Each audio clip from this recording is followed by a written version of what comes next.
So நீங்கள் நினைக்கலாம், என்னடா இவன் வந்து ப்ரோக்ராமிங்கை வந்து குக் பண்ண போகலான்னு சொல்லி தம்ப்நெயிலில் போட்டிருந்தானே, இவன் என்னடா உள்ளே வந்தால் நிஜமாவே வந்து கிச்சனில் நிற்கிறான், ஏதோ குக் பண்ண போகிறான் அப்படின்னு சொல்லிட்டு. எக்ஸாக்ட்லி நம்ம இன்றைக்கி குக் பண்ண போகிறோம். ஸோ குக் பண்ணுறது மூலிமா நம்ம வந்து இன்றைக்கி ப்ரோக்ராமிங் வந்து கற்றுக்க போகிறோம். ஸோ நீங்கள் கேட்கலாம், என்ன எனக்கு ஒன்றுமே புரியலையே அப்படின்னு சொல்லிட்டு. ஸோ பேசிக்காக நான் வந்து காலேஜ் முடிச்சு ஃப்ரெஷராக இருக்கப்போ, பேச்சுலராக ரூமில் தங்கியிருந்தப்போ, நான் வந்து நிறைய விஷயங்கள் படிக்கணும், இன்டர்வியூக்காக நான் ப்ரிப்பேர் பண்ணணும் இல்லையா. ஸோ அப்படி நான் ப்ரிப்பேர் பண்ணுறதை வந்து ரியல் டைமில் நம்ம பண்ணுறதை வச்சு மேட்ச் பண்ணி ஞாபகம் வச்சுக்குவேன். ஸோ ஆப்வியஸாக நான் குக் பண்ணி ஆகணும். ஸோ என்னோட டர்ன் வந்து வீக்லி வந்து 3 டைம்ஸ் நான் குக் பண்ணுவேன். ஏன்னா நான் கொஞ்சம் நல்லா குக் பண்ணுவேன். ஸோ என்கிட்ட கொடுத்துருவானுங்க. ஸோ நான் என்ன பண்ணுவேன் அப்படின்னா, நான் படித்ததை எல்லாத்தையுமே வந்து குக்கிங்கோட கனெக்ட் பண்ணுவேன். ஸோ எனக்கு திடீர்னு ஞாபகம் வந்துச்சு, சரி இதையே நம்ம வந்து பண்ணதை நம்ம ஃபாலோவர்ஸ்க்கும் சொல்லக்கூடாது அப்படின்னு சொல்லிட்டு தான். ஸோ இன்றைக்கி நான் வந்து ப்ரோக்ராமிங்கில் இருக்கிற ரொம்ப நிறைய கான்செப்ட்ஸ்னு சொல்ல முடியாது, பட் பேசிக்கான கான்செப்ட்ஸை வந்து இன்னைக்கு குக்கிங்கோட மேட்ச் பண்ணி உங்களுக்கு நான் புரிய வைக்க போகிறேன். ஸோ இது ஃபுல்லாக பைத்தான், ஜாவா, C++ எதுக்கு வேணாலும் நீங்கள் இதை யூஸ் பண்ணிக்கலாம். ஸோ நான் ஜெனிரிக்காக வந்து நான் இந்த கோடு அந்த கோடுன்னு நான் சொல்ல போகிறது கிடையாது. ஓகே, நம்ம வந்து குக்கிங் ஸ்டார்ட் பண்ணலாம். ஸோ ஃபஸ்ட் நம்ம என்ன பண்ணலாம் அப்படின்னு பார்த்தீங்கன்னா, ஒரு பிளான் பண்ணணும் இல்லையா. ஸோ நான் இன்னைக்கு என்ன டிஷ் பண்ண போகிறேன், அதுக்கான இன்க்ரீடியன்ஸ் என்ன அப்படின்னு சொல்லி நம்ம வந்து பிளான் பண்ணணும். ஸோ நான் பண்ண போகிறது வந்து இன்றைக்கி வந்து பன்னீர் ஃப்ரை வந்து ஒன்று பண்ண போகிறேன். ஸோ மேரினேட் பண்ணி, அதாவது ஊற வச்சு அதுக்கப்புறம் பண்ணுற ஒரு ஃப்ரை தான். ஸோ இதை வந்து எப்படி வந்து நம்ம வந்து ப்ரோக்ராமிங்கோட கனெக்ட் பண்ணுறது அப்படிங்கிறத பார்க்கலாம். ஸோ ஜென்ரலாக நீங்கள் இப்போ ஒரு கோடு எழுதுறீங்கன்னு வச்சுக்கோங்களேன். ஸோ நீங்கள் அந்த கோடு எழுதும்போது நீங்கள் என்ன பண்ணுவீங்கன்னா, ஒரு இன்புட் கொடுக்குற மாதிரி இருக்கும். அண்ட் தென் நீங்கள் ஒரு எக்ஸ்பெக்டட் அவுட்புட் நீங்கள் வாங்கணும். ஃபார் எக்ஸாம்பிள், நீங்கள் ஒரு கால்குலேட்டர் ப்ரோக்ராம் எழுதுறீங்க. 1 and 1 இந்த ரெண்டையும் நான் உள்ளே கொடுத்தா எனக்கு ப்ளஸ் ஆகி அவுட்புட் 2ன்னு வரணும். இதை எடுத்துக்கலாம். ஓகேவா, ஃபைன். ஸோ இப்போ ஃபர்ஸ்ட் ஆஃப் ஆல் நம்ம என்னென்ன இன்க்ரீடியன்ஸ் அப்படிங்கிறத நம்ம பார்த்துடலாம். ஸோ இப்போ பார்த்தீங்கன்னா என்கிட்ட இங்கே வந்து மிளகாத்தூள் இருக்குது, அண்ட் தென் என்கிட்ட வந்து உப்பு இருக்குது, அண்ட் தென் வந்து ஆயில் இருக்குது, அதுக்கப்புறம் வந்து கொஞ்சம் பன்னீர் வந்து கேட்டு எடுத்து வச்சுருக்கேன். ஸோ ரொம்ப கொடுக்க மாட்டேன்ட்டாங்க வீடியோவுக்கு. Fine, okay. ஸோ இப்போ பார்த்தீங்கன்னா இதெல்லாம் நான் ஃபஸ்ட்டு கடையில் வாங்கணும் இல்லையா. ஸோ நான் எப்படி வாங்கினேங்கிறத சொல்கிறேன், ஓகேங்களா. இப்போ ஃபார் எக்ஸாம்பிள் ஆயில், ஓகேங்களா. இந்த ஆயிலை நான் கடையில் போய் எப்படி கேட்கணும்னு நீங்கள் எதிர்பார்க்குறீங்க. ஆயில்னு கேட்டால் போதுமா? பட் மெஷர்மெண்ட் வேணும் இல்லையா, ஒரு கால்குலேஷன் அப்போ தானே நடக்கும். ஸோ நான் இதை வந்து ஆயில் வந்து எனக்கு 1 லிட்டர் கொடுங்க. அப்போ 1 லிட்டருக்கு அந்த கடைக்காரர் ஒரு ப்ரைஸ் வச்சுருப்பார் இல்லையா. இப்போது நான் போயிட்டு ஆயில் வந்து எனக்கு வந்து 10 மீட்டர் கொடுங்கன்னு கேட்டேன்னு வச்சுக்கோங்களேன். அவர் என்ன நினைப்பார், மேலேருந்து கீழே வரைக்கும் பார்த்து என்ன நினைப்பார், ஏன்னா அவன் பைத்தியக்காரன் ஆயிலை வந்து மீட்டர் கணக்கில் கேட்குறானே அப்படின்னு நினைப்பாரா இல்லையா. ரைட். அதே மாதிரி மிளகாத்தூள் இருக்குது. ஸோ இப்போ இந்த மிளகாத்தூளை வந்து நான் வாங்கணும். ஸோ இந்த மிளகாத்தூளை நான் எப்படி கேட்குறேன்னா, ஆனால் எனக்கு 2 லிட்டர் மிளகாத்தூள் கொடுங்க அப்படின்னு நான் சொல்லி கேட்குறேன். ஸோ அப்பவும் கடைக்காரன் என்ன நினைப்பான், சரி இவன் எங்கேயோ ஹாஸ்பிட்டல் இருக்க வேண்டி இவன் கிளம்பி வந்துட்டான் அப்படின்னு தான் நினைப்பாங்க. பிகாஸ் நம்ம வந்து அதுக்குன்னு இருக்கிற டைப்பை நம்ம சொல்லலை அப்படின்னா மெஷர்மெண்ட்ஸ் அண்ட் கால்குலேஷன்ஸ் தப்பாக போயிடும். ஓகே, ஒவ்வொரு டேட்டாவுக்கும் ஒரு டைப்புன்னு இருக்கும். ஃபார் எக்ஸாம்பிள், மிளகாத்தூள் அப்படின்னா நான் வந்து கிலோ கணக்குலையும் கிராம்லையும் தான் கேட்கணும். அதே மாதிரி ஆயில் இருக்குன்னா நான் லிட்டர்ஸில் தான் கேட்கணும் அப்படிங்கிற ஒரு கணக்கு இருக்கும். இப்போ இந்த பன்னீர் இருக்குது அப்படின்னா இதை வந்து நான் வந்து எகெயின் கிராம்ஸில் கேட்கலாம், இல்லை பேக்கெட் கணக்கில் கேட்கலாம். பட் இதை நான் வந்து 2 லிட்டர் பன்னீர் கொடுங்கன்னு நான் போய் கேட்க முடியாது. ரைட். ஸோ இப்போ வந்து இதில் என்ன நான் உங்களுக்கு சொல்ல வரேன்னா, data type. First concept data type. ஒவ்வொரு டேட்டாவுக்கும் ஒரு டைப் இருக்கும். ஸோ ப்ரோக்ராமிங்கில் எடுத்துக்கிட்டிங்கன்னா, இப்போ நம்பர் 1 அப்படின்னா அதை இன்டீஜர் சொல்லுவோம். 2னா இன்டீஜர். 135 அப்படின்னா அது ஒரு நம்பர், எகெயின் அது இன்டீஜர். ரைட். இப்போ இதுவே கேரக்டர்ஸாக இருக்குது, இல்லை அதே நம்பரை நீங்கள் டபுள் கோட்ஸ்குள்ளே போடுறீங்கன்னா அதை நம்ம ஸ்ட்ரிங் அப்படின்னு சொல்லுவோம். அதே மாதிரி கேரக்டர்ஸாக இருந்தாலும் ஸ்ட்ரிங்கு. கேரக்டரும் நம்பர்ஸும் ஸ்பெஷல் கேரக்டர் எல்லாம் சேர்ந்து இருந்தாலும் அதுவும் டபுள் கோட்ஸ்குள்ளே போட்டோம்னா அதுவும் ஸ்ட்ரிங்கு. ஸோ ஒவ்வொரு டேட்டாவுக்கும் ஒரு டைப் இருக்குது. அதை தான் நம்ம டேட்டா டைப் சொல்லுவோம். So string, into, long, decimal point, இது எல்லாமே ஒவ்வொரு டேட்டாவுக்கு டைப்பாக நம்ம கொடுக்கும் பட்சத்தில் நம்மளோட கால்குலேஷன்ஸ் நல்லா நடக்கும். ஃபார் எக்ஸாம்பிள், இப்போ நீங்கள் வந்து 1 + 1 அப்படின்னு நீங்கள் கொடுத்தா 2ன்னு வரணும். அதுக்கு நீங்கள் இந்த 2 1ஐயும் இன்டீஜராக டிக்ளேர் பண்ணியிருக்கணும். நீங்கள் இன்டீஜராக டிக்ளேர் பண்ணாமல் ஸ்ட்ரிங்காக டிக்ளேர் பண்ணி 1 1 ப்ளஸ் பண்ணிங்கன்னா 11ன்னு வரும்.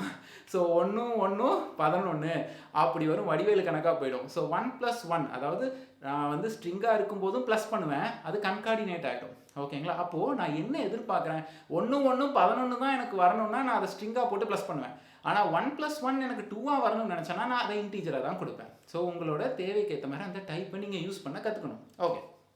ஸோ இப்போ எல்லா ப்ரோக்ராமிங் லாங்குவேஜ், இந்த ஆப்ஜெக்ட் ஓரியன்டட் ப்ரோக்ராமிங் லாங்குவேஜில் கிளாஸ்ன்னு சொல்லுவாங்க இல்லையா. கிளாஸ்னால் கிளாஸுக்குள்ளே தான் எல்லாம் இருக்கும். இப்போ எனக்கு கிளாஸ் வந்து பார்த்தீங்கன்னா இந்த பேன் தான். ஸோ இந்த பேனில் தான் நான் பன்னீர், உப்பு, மிளகு எல்லாத்தையும் போட்டு கலக்க போகிறேன். அப்போது இந்த pen is a class. Okay, ஒரு கிளாஸ்க்குள்ளே தான் ஃபங்க்ஷன்ஸு, மெத்தடு, டேட்டா டைப்பு எல்லாமே இருக்கும் இல்லையா. அதே மாதிரி இந்த அடுப்பு இருக்கு இல்லையா, ஸோ இப்போ இந்த அடுப்பு தான் என்ன பண்ண போகுது, இதை குக் பண்ண போகுது. ஸோ இந்த அடுப்பை தான் நான் வந்து கம்பைலர் அப்படின்னு சொல்ல போகிறேன். கம்பைலர் அப்படிங்கிறது ஒன்றும் இல்லை, எல்லா ப்ரோக்ராமிங் லாங்குவேஜ்லையுமே கம்பைலருங்கிற ஒரு விஷயம் இருக்குது. அதாவது இந்த கம்பைலர் என்ன பண்ணுன்னா, நீங்கள் கொடுக்குற ஹை லெவல் லாங்குவேஜ், அதாவது இப்போ நீங்கள் வந்து ஜாவா எழுதுறீங்க, பைத்தான் எழுதுறீங்கன்னா அதெல்லாம் ஹியூமன் ரீடபிள் கோடு தான் இல்லையா, அது எல்லாமே ஹை லெவல் லாங்குவேஜ்னு சொல்லுவாங்க. ஸோ நீங்கள் கால்குலேட்டர் ப்ரோக்ராம் வேணும்னு ஒரு கோடு எழுதி கொடுத்தீங்கன்னா எல்லா லாங்குவேஜுக்கும் கம்பைலர் இருக்கும். பைத்தானுக்கு பைத்தான் கம்பைலர், ஜாவாவுக்கு ஜாவா கம்பைலர். ஸோ இந்த கம்பைலர் உங்களோட ஹை லெவல் லாங்குவேஜை கன்வெர்ட் பண்ணி மிஷினுக்கு புரிகிற மாதிரி மிஷின் கோடாக மாற்றும், அதை ஒரு பைனரி லாங்குவேஜாக மாற்றுதுன்னு வச்சுக்கலாமே. ஸோ இப்போது இதில் இந்த அடுப்பு என்னோட அந்த இன்க்ரீடியன்ஸ் எல்லாம் போட்டு எல்லாம் தனித்தனியாக இருக்கிறத நான் போட்டு வணக்கும் போதோ இல்லை இது பண்ணும்போதோ ஏதோ பண்ணும்போதோ அவுட்புட் எனக்கு வந்து பன்னீர் ஃப்ரை கிடச்சிருது இல்லையா. ஸோ அந்த அடுப்பு அதை புரிய வச்சிருது, ரைட். அதுதான் இப்போ நமக்கு இங்கே கம்பைலர். ஓகேவா, சரி. இப்போ கிளாஸ் பார்த்துட்டோம், கம்பைலர் பார்த்துட்டோம், ஆப்ஜெக்ட்ஸ். ஸோ ஊப்ஸ் கான்செப்டில் கிளாஸுக்கு அப்புறம் ஆப்ஜெக்ட். இந்த ஆப்ஜெக்ட்ஸ் எல்லாம் ஒன்றும் இல்லை. இப்போ இது ஒரு ஆப்ஜெக்ட், மிளகாத்தூள், உப்பு ஒரு ஆப்ஜெக்ட், அதே மாதிரி ஆயில் ஒரு ஆப்ஜெக்ட், அண்ட் தென் பன்னீர் ஒரு ஆப்ஜெக்ட். ஃபைன், சரி. இப்போ இது எல்லாமே பாருங்களேன் ஒரு கண்டெய்னரில் இருக்குது இல்லையா. பன்னீர் ஒரு கண்டெய்னரில் இருக்குது, மிளகாத்தூள் ஒரு கண்டெய்னரில் இருக்குது, உப்பு ஒரு கண்டெய்னரில் இருக்குது, ஆயில் ஒரு கண்டெய்னரில் தான் இருக்குது. அப்போ இது எல்லாத்தையும் போட்டு வைக்க எனக்கு ஒரு கண்டெய்னர் தேவைப்படுது. ஈவன் கடையில் இந்த மிளகாத்தூள் நான் வாங்கும்போது கூட அவங்க ஒரு கவரில் போட்டு தான் எனக்கு தர்றாங்க இல்லையா. அப்போது எல்லா டேட்டாவையும் ஸ்டோர் பண்ணுறதுக்கு எனக்கு ஒரு விஷயம் வேணும், அதை தான் வேரியபிள்ஸ் அப்படின்னு சொல்லுவோம். அதாவது ப்ரோக்ராமிங்கில் இன்ட் அப்படின்றத நம்ம பார்த்தோம் ஆல்ரெடி, டேட்டா டைப். அதுக்கப்புறம் ஏ போட்டு 1 போடுவாங்க, int A equal to 1, int B equal to 2 இல்லையா. ஸோ ஏ அப்படிங்கிறது தான் வேரியபிள் நேம். ஸோ நீங்கள் கொடுக்குற டேட்டாவை அந்த ஏ ஸ்டோர் பண்ணிக்கும். ஓகேவா, அது என்ன டேட்டா டைப்பாக இருக்கணுங்கிறதுக்காக அந்த ஏவுக்கு முன்னாடி ஒரு இன்ட் போடுறீங்க, ரைட். அதே மாதிரி யூஸ் பண்ண அதே வேரியபிள் நேமே இன்னொன்றுக்கு யூஸ் பண்ண முடியாது. மிளகாத்தூள் வாங்கின கவர்லையே உப்பு வாங்க முடியாது. ஸோ அதுக்கு நான் வேறு கவர் யூஸ் பண்ணணும். ஸோ இது ஒரு கவர், இது ஒரு கவர். ஸோ இதெல்லாம் ஆல்ரெடி ஒரு வேரியபிள்ஸில் இருக்குது. ஃபைன். ஸோ இப்போ நம்ம என்ன பண்ண போகிறோம்னா, நம்ம வந்து ப்ராசஸிங்கை ஸ்டார்ட் பண்ண போகிறோம். ஸோ நான் ஆல்ரெடி வந்து பன்னீர் வந்து போட்டு வச்சுருக்கேன். ஸோ இப்போ இதில் வந்து நம்ம என்ன பண்ண போகிறோம்னா, நான் வந்து கொஞ்சம் மிளகாத்தூள் வந்து ஆட் பண்ணணும், ரைட்.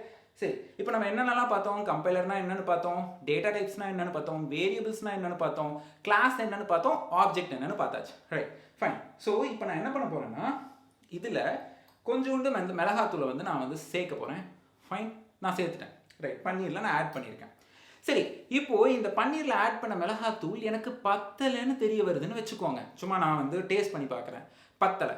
ஸோ இப்போது எனக்கு இந்த பன்னீரில் இருக்கிற மிளகாத்தூள் பத்தலை அப்படின்னா இன்னும் கொஞ்சம் போடு, பத்துச்சு அப்படின்னா விட்டுரு. இப்போ இது ஒரு கண்டிஷன் ஸ்டேட்மெண்ட் இல்லையா. ஸோ இதுக்கு நம்ம இஃப் கண்டிஷன் எழுதலாமா, அதாவது இங்கிலீஷ்லேயே பேசுவோமே, if this is too spicy right then leave it else add more, அவ்வளோதான். ஸோ இஃப் எல்ஸ் வந்துருச்சா. ஸோ இஃப்பும் எல்ஸும் நம்ம வந்து ரிலேட் பண்ணியாச்சு. ஸோ முடிஞ்சிருச்சு. ஸோ இப்போ என்னென்னா, இதுவே நீங்கள் லூப் மாதிரி எழுதணும்னு வச்சுக்கோங்க. இப்போ நான் இதில் வந்து கொஞ்சம் உப்பு போடுறேன். ஓகே, நம்ம கொஞ்சமாக உப்பும் போடலாம். ஃபைன். ஸோ இப்போ நான் வந்து இதில் உப்பு போடுறேன். ஸோ நான் வந்து வீட்டில் கேட்குறேன், அம்மா இந்த மாதிரி நான் பண்ணணும், இதில் எவ்வளோ உப்பு போடணும். எங்கள் அம்மா சொல்கிறாங்க, டேய் நீ ஒரு 5 பன்னீர் மட்டும் எடுத்துக்கிட்ட, குட்டி குட்டி பீஸாக நீ பண்ணிக்கிட்ட அப்படின்னா 10 ஸ்பூன் போடு. நான் ஒரு பேச்சுக்கு சொல்கிறேன், 10 ஸ்பூன் உப்பு போட்டால் அதை சாப்பிட முடியாது, பட் நான் ஒரு பேச்சுக்கு சொல்கிறேன். ஸோ நான் என்ன பண்ணுவேன்னா, அந்த 10 ஸ்பூன் வர வரைக்கும் போட்டுகிட்டே இருப்பேன், கண்டினியூ பண்ணிகிட்டே இருப்பேன். ஸோ நான் டேஸ்ட்லாம் பண்ண மாட்டேன். எனக்கு என்னென்னா 10 ஸ்பூன் போட சொல்லிட்டாங்க, நான் போடுவேன். இது லூப். இப்போ இதை வந்து ஃபார் லூப்போ இல்லை வைல்ட் லூப்போ வச்சு நம்ம பண்ணலாம். லூப்பிங் பண்ணிகிட்டே இருக்கீங்க, பார்க்குறீங்க, ஒரு ஸ்பூன் போடுறீங்க, திரும்ப பார்க்குறீங்க, ஒரு ஸ்பூன். டேஸ்ட்லாம் நீங்கள் பண்ணவே இல்லை. இதே நீங்கள் இல்லை நான் டேஸ்ட் பண்ணி பிடிச்சிருந்தா போடணும், இல்லைனா வேணாம்னா அதை நீங்கள் இஃப் கண்டிஷனில் எழுதலாம். அப்போது நம்ம கண்ட்ரோல் ஸ்டேட்மெண்ட்டும் லூப்பும் பார்த்தாச்சு, ரைட். ஸோ இப்போ நம்ம இதை வந்து என்ன பண்ண போகிறோம்னா மிக்ஸ் பண்ணிடலாம். ஸோ அதுதான் நம்மளோட ப்ராசஸிங் மாதிரி வச்சுக்கலாமே. ஓகே, ஸோ கரண்டியில் மிளகாத்தூள் இருக்குது, அதனால் இதை நான் திருப்பி வச்சு மிக்ஸ் பண்ணிக்கிறேன். Okay, right. ஸோ கொஞ்சம் உப்பு, மிளகாத்தூள் எல்லாமே போட்டாச்சு. ஸோ இப்போ வந்து நான் என்ன பண்ணலாம்னா, என்னோட பேன், ஸோ என்னோட கம்பைலர் நம்ம ஸ்டார்ட் பண்ணுறோம். நான் கோடை ரன் பண்ண போகிறேன். ஸோ நான் என்னோட கம்பைலர் வந்து நான் ஸ்டார்ட் பண்ணிக்கிறேன்.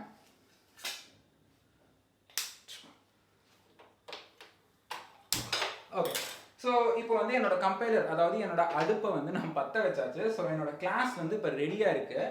ஸோ இப்போ இதில் நான் பண்ணுற இந்த எல்லா ப்ராசஸையும் நான் அதில் போட போகிறேன். அதாவது எனக்கு இதில் என்னெல்லாம் இருக்குன்னா, டேட்டா டைப்ஸ், வேரியபிள்ஸ், அதே மாதிரி கண்ட்ரோல் ஸ்டேட்மெண்ட், லூப்ஸ்னு எல்லாமே இதில் இருக்குது. எல்லாத்தையும் போட்டாச்சு. ஸோ இப்போ நான் அதில் என்ன பண்ண போகிறேன்னா, ஒன்ஸ் இந்த பேன் ரெடி ஆனோடனே இதில் ஆயில் வச்சுட்டு I'll just put this. So இப்போ ஹீட் ஆகிடுச்சுன்னா நான் பார்க்குறேன். ஸோ எல்லாமே ரன்னிங் மோடில் இருக்குது.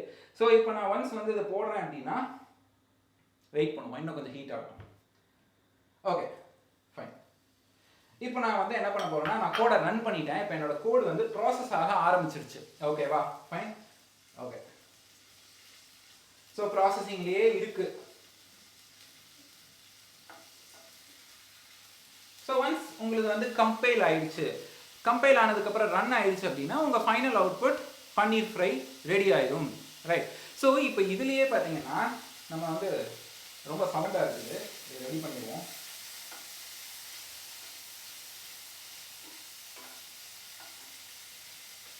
Okay so pen sorry pen சின்னதாக இருக்கு இல்லையா. ஓகே ஸோ கோட் ரன் ஆயிடுச்சு. ஸோ ஐ ஹோப் என்னோட அவுட்புட் நல்லா வந்திருக்கும், சாப்பிட்ற மாதிரி வந்திருக்கும்னு நினைக்கிறேன். பட் நான் எகெயின் நான் ரீகேப் பண்ணுறேன். நம்ம என்னெல்லாம் இது மூலிமா பார்த்துருக்கோம் அப்படின்னு பார்த்தீங்கன்னா, class, object, data type, variable, if and then loop. அதாவது ஒரு குட்டி சமையல்லையே நம்ம இவ்வளோ கான்செப்ட்ஸை வந்து கவர் பண்ண முடியுது. பேசிக்காக நான் அப்படி தாங்க படிப்பேன். ஸோ இவ்வளோ வருஷமாக நான் யூடியூப்பில் வீடியோ போட்டுட்ருக்கேன். ஸோ நான் நிறையா டெக்னாலஜிஸ் லேர்ன் பண்ணியிருக்கேன்னா எல்லாமே வந்து 2 ரியல் டைம். அதாவது ரியல் டைம்னா டெக்னிக்கல் ரியல் டைம் ஒன்று இருக்குது. ஸோ இதே கோடிங்கை ஒரு கால்குலேட்டர் ஆப் ரெடி பண்ணுற மாதிரி லைவில் கால்குலேட்டர் ஆப்பை மொத்தமாக ரெடி பண்ணி உங்களுக்கு காமிக்கிறது technical way of real time. இது வந்து natural real time. Okay so நான் ஸ்கூல் டேஸ்லேருந்து என் கான்செப்டை இப்படி தான் படிப்பேன். அண்ட் தென் இதை மாதிரி ஒரு வீடியோ போட்டு பார்க்கலாமேன்னு தோணுச்சு. அண்ட் இந்த வீடியோவுக்கு நிஜமாவே நிறைய வியூஸ் அண்ட் லைக்ஸ், 1000 வியூஸ்க்கு மேலே போயிடுச்சு அப்படின்னா கண்டிப்பாக நான் எல்லா வீடியோஸையும் எல்லா கான்செப்ட்ஸையும் இந்த மாதிரியே நான் போட போகிறேன். ஸோ தேங்க்ஸ் ஃபார் வாட்சிங். இந்த மாதிரி நிறைய வீடியோஸ் என்னன்னா என்னோட சேனலை மறக்காமல் ஃபாலோ பண்ணிக்கோங்க அண்ட் சப்ஸ்கிரைப் பண்ணிக்கோங்க. என்னோட Instagram page data engineering Tamil. Thanks for வாட்சிங். உங்களை இன்னொரு குக்கிங் வீடியோவில் சந்திக்கிறேன். Bye bye by.